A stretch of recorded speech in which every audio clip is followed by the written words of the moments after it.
Olá para você, está começando o conteúdo extra desta semana. Hoje é dia 3 de julho, abrindo o mês das férias. Vamos falar com o médico veterinário André Faria. Ele vai dar dicas para a gente, quem vai viajar e vai levar o seu pet, vai fazer uma viagem aqui no Brasil ou até internacional. André, muito obrigado pela sua atenção, disponibilidade do seu tempo aqui no conteúdo extra. Quem está se preparando para as férias agora de julho, o que pode fazer? Que dicas que você pode dar? Muito obrigado pela atenção, boa noite. Boa noite. Então, primeiramente, é uma questão, na verdade, que a pessoa sempre coloca na cabeça, que é levar ou não levar, né, o cachorro. Então, quando no consultório, quando me fazem essa pergunta, eu coloco esse aspecto que muito animal, às vezes a gente tem que entender o animal que eu dei em casa. Então, o tutor, que hoje a gente chama de responsável, a gente tem que entender o seu animal. Tem animal que, por exemplo, que ele viaja bem, outros não viajam tão bem. Outros, por exemplo, têm alguma dificuldade de ficar em casa sozinho, então melhor levar. Então a gente tem que entender a individualidade do seu animal primeiro, conhecer ele, para a gente tomar. Então a nossa viagem, na verdade, começa lá no planejamento, quando você está pensando em viajar, e você tem que conhecer a individualidade do seu animal, saber um pouco dele ali, se é melhor levar. Que hoje a gente tem uma rede de hotéis aí para cachorro que bem estruturada no Brasil todo aí, que muita gente prefere alguns animais ficarem nessas redes hoteleiras aí. Ou quando eu tomo a decisão, não, de fato eu quero levar, meu companheiro hoje muitas vezes é de aporte emocional também, e é importante essa questão de aporte emocional, que em algumas situações isso é importante para transporte, que em algumas situações você só vai conseguir viajar de fato com o seu animal se for animais de aporte emocional, que hoje a gente tem muito, é muito comum, tá? Mas em alguns, por exemplo, principalmente voo doméstico, algumas companhias aéreas, elas só permitem você transportar esse animal nessa questão, se for de aporte emocional, ou, obviamente, pessoas com deficiência visual, que daí são animais de trabalho, que permite que o animal entre na cabine junto com o tutor. Algumas companhias aéreas específicas, então ela é permitido somente se o animal tenha algum laudo ou para aporte emocional ou para trabalho para esses animais. Então, por isso que eu falo que às vezes a gente tem que dar uma estudada um pouco, o planejamento começa antecipado. Eu sei que agora já está entrando nas férias, às vezes o planejamento não é tão, vai ter tanto tempo para fazer esse planejamento aí, mas algumas companhias aéreas, principalmente para voos internacionais, ela depende do país de origem que você vai, de destino, na verdade, elas pedem algumas particularidades específicas daí é do país, tá?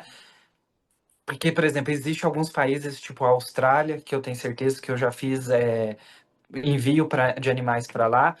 Dependendo do tempo que você for de viagem para a Austrália, por exemplo, a Austrália é um país que tem altas incidências de algumas doenças específicas dele. Então, por exemplo, eles exigem uma quarentena após chegar no país. Então, o animal tem que ficar recluso num ambiente específico do país por 40 dias. Então, por exemplo, não faz sentido eu levar um animal se eu for ficar tempo inferior a esses 40 dias. Alguns outros países não têm essa exigência, então eu tenho que ver particularidades de cada país. Por exemplo, a União Europeia, em alguns países, pede quarentena de alguns dias, só 10, 7 dias.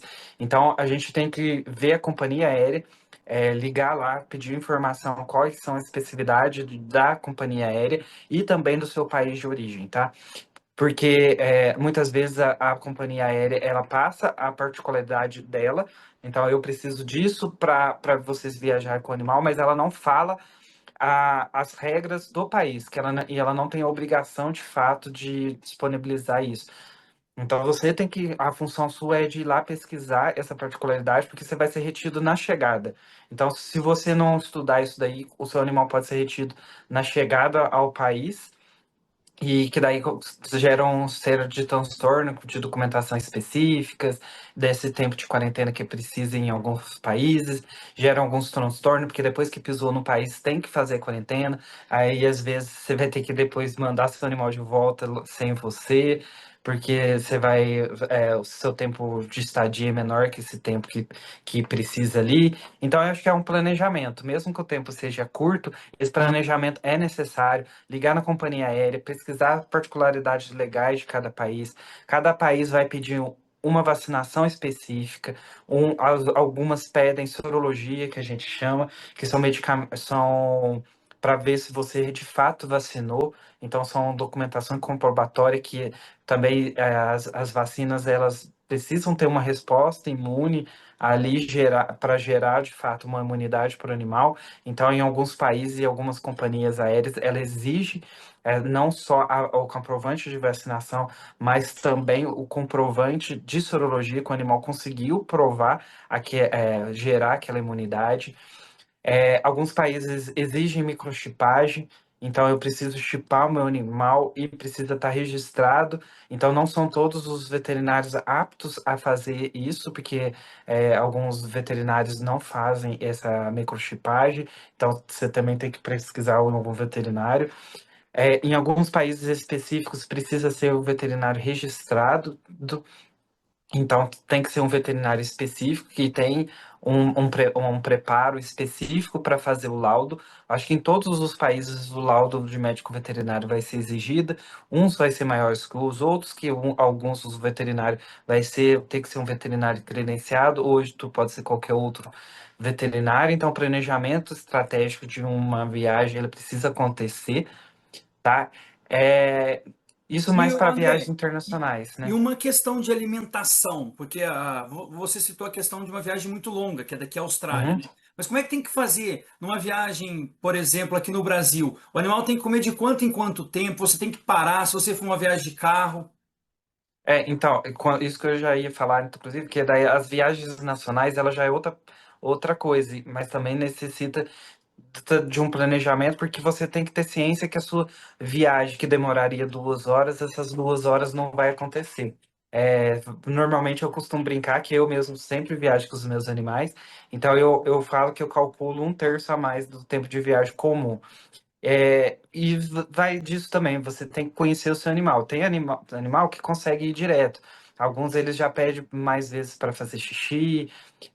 Alimentação também vai do seu animal. Alguns animais têm particularidade de passar mal, outros não têm. As minhas, por exemplo, propriamente dita, elas foram desde filhote acostumadas a viajar e elas não passam mal. Então, eu só tenho três, eu sempre viajo com as minhas três, elas não são pequenas, elas não são.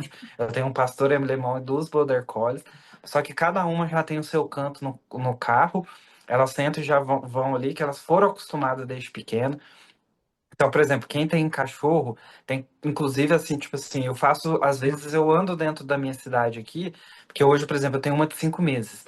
Eu ando dentro da cidade só para ela acostumar com andar de carro. Então, às vezes a pessoa fala assim, eu vou depois de um ano. Não, o aprendizado para você andar com o cachorro vai desde filhotinho. Eu vou ali na padaria, pego o cachorro, não custa nada, pega o cachorro, leva lá, e para ele ir se acostumando. E alguns animais, eles passam mal. Então, esses animais não são aconselhável ele comer, nem durante, e fazer um jejum ali de umas 6 horas antes, que antecede a viagem. E às vezes até procurar um médico veterinário mesmo, tá aconselhando alguma medicação para dar para enjoo para esse animal, tá? É recomendado. Se você sabe que o seu animal vai passar mal, vai lá, procura esse aconselhamento, faz a medicação, porque também algo que tem que ser agradável não só para você, mas para o seu animal também. Se ele passar mal, ele vai começar. Se você deixa ele passar mal, não faz esse aconselhamento com o seu médico veterinário de confiança e se dá uma medicação também para ele, com o tempo ele não vai sentir confortável de fazer uma viagem, que ele vai associar que toda vez que ele passa, que ele faz, ele passa mal.